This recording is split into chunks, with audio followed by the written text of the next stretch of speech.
नमस्कार। आज मैं आपसे एक बहुत बहुत महत्वपूर्ण बात करना चाहता हूँ।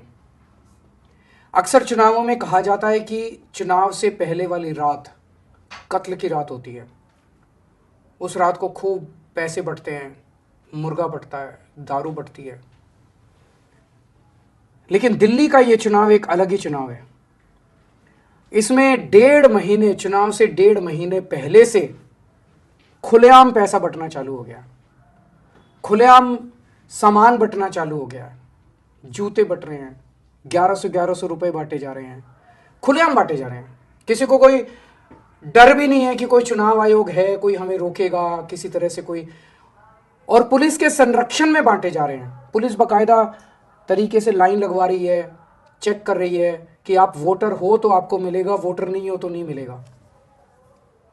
चादरें बंट रही हैं, साड़ियाँ बंट रही हैं, जूते बंट रहे हैं, ब्लैंकेट्स बंट रहे हैं, जैकेट बंट रही हैं, राशन बंट रहा है और सोने की चेन बंट रही हैं। ये तो हमारे देश के लिए बेहद खतरनाक है।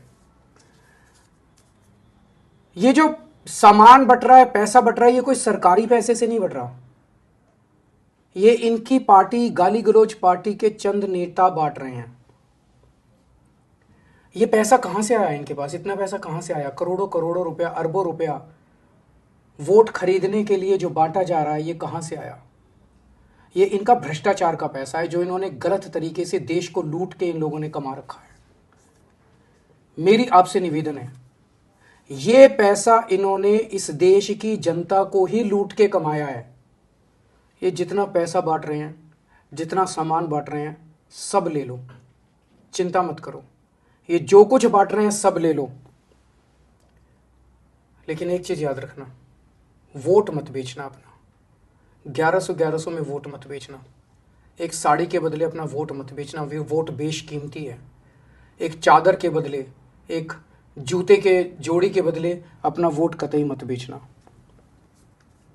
मैं टीवी में देख रहा था, गरीब लोग बेहद सियाने होते हैं, मिडिल क्लास के लोग बेहद सियाने होते हैं। एक अम्मा से एक पत्रकार ने पूछा, अम्मा पैसे ले आई? वो बोली हाँ ले आई। कितने लाई? बोली 1100। तो बोली वोट किस, बोली उस पत्रकार ने पूछा वोट किसको देगी? बोली केजरीवाल को। बोली पैसे तो उनसे लेके आई, वोट केजरीवाल को क्यों देगी? अम्मा ने बड़ा अच्छा जवाब दिया। बोली उसे क्या लगता है मुझे 1100 रुपये में खरीदेगा? मैं 1100 के रुपए में बिकूंगी? बोले कुछ 11 करोड़ रुपए देता, 100 करोड़ रुपए देता तब तो मैं सोचती। कितना अच्छा जवाब दिया अम्मा ने। तो मेरा आपसे निवेदन है, उससे जितना उससे खो सकते हो, छीन सकते हो, उतना पैसा इन लोगों से ले लो। इन्होंने आप ही का पैसा लूट रखा है। देश को इन्होंने बेइंतहा लूटा। इन लोगों ने अरबों खरबों रुपया इनके पास। जितना इनसे लूट सकते हो इन लोगों को लूट लो, पर अपना वोट मत बेचना किसी भी हालत में। आपका वोट 1100 रुपए से ज्यादा कीमती है। आपका वोट चादर से, एक चादर से ज्यादा कीमती है। ये वोट देने का अधिकार आया कहां से आपके पास? ये वोट देने का अधिकार आया, बाबा साहब अंबेडकर ने आपको अधिकार दिया। आप इज्जत करते हो ना बाबा साहब अंबेडकर की? बाबा साहब अंबेडकर जब संविधान बनाया जा रहा था तो संविधान सभा में इस पे चर्चा हुई। और चर्चा में ये कुछ लोगों का कहना था कि जो अनपढ़ लोग हैं और जो गरीब लोग हैं, जो इनकम टैक्स नहीं देते, उन लोगों को वोट देने का अधिकार नहीं होना चाहिए।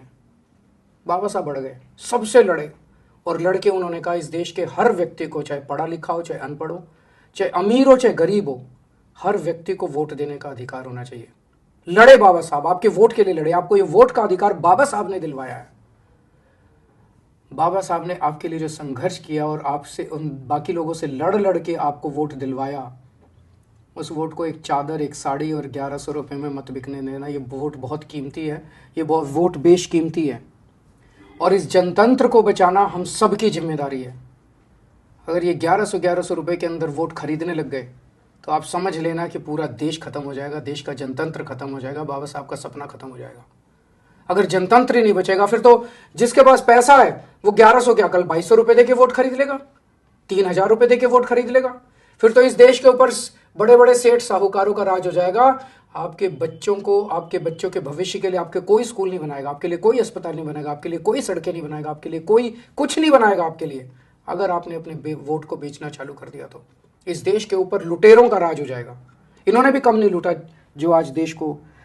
एक चीज ध्यान रखना, जिसको मर्जी वोट दे दो, लेकिन जो आपके वोट खरीदने की कोशिश कर रहा है उसको वोट कतई मत देना। वो एक नंबर का भ्रष्टाचारी है, वो गद्दार है, वो देश का दुश्मन है। जो आपको साड़ियां बांट रहा है, जो आपको जैकेट बांट रहा है, जो आपको कंबल बांट रहा है, जो 1100 रुपए बांट रहा है, वो देश का गद्दार है।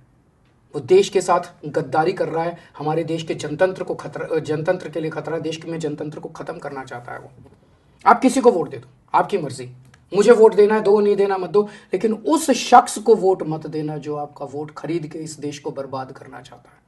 सामान ले लो सारा उससे, पैसा ले लो सारा उससे, सामान ले लो, जो दे रहा है सब ले लो, लेकिन कतई ये कसम खाना कि वोट उसको कभी कतई मत देना। मुझे पता चला कि जब आप में से कुछ लोग उन लोगों के घर पैसे लेने गए तो उन्होंने कसम खिलाई, आपको बच्चों की कसम खिलाई, किसी को भगवान की कसम खिलाई, अलग अलग कसम खिलाई।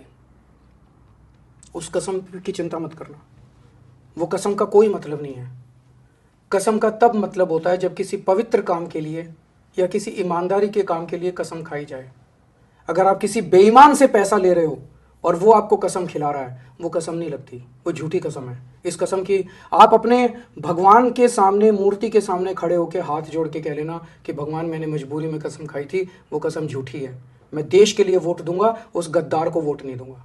आप भगवान के सामने बोल देना, आपकी कसम खत्म हो जाएगी। मैं भी हनुमान जी के मंदिर जाता हूँ हर मंगलवार को। अगली मंगलवार को जब जाऊंगा मैं मंदिर, तो मैं आपके लिए हनुमान जी से कहूंगा कि मेरे लोगों ने को जो जबरदस्ती कसमें खिलाई गई हैं, वो कसमें उनके ऊपर नहीं लगनी चाहिए। और भगवान जी मेरी सुनते हैं।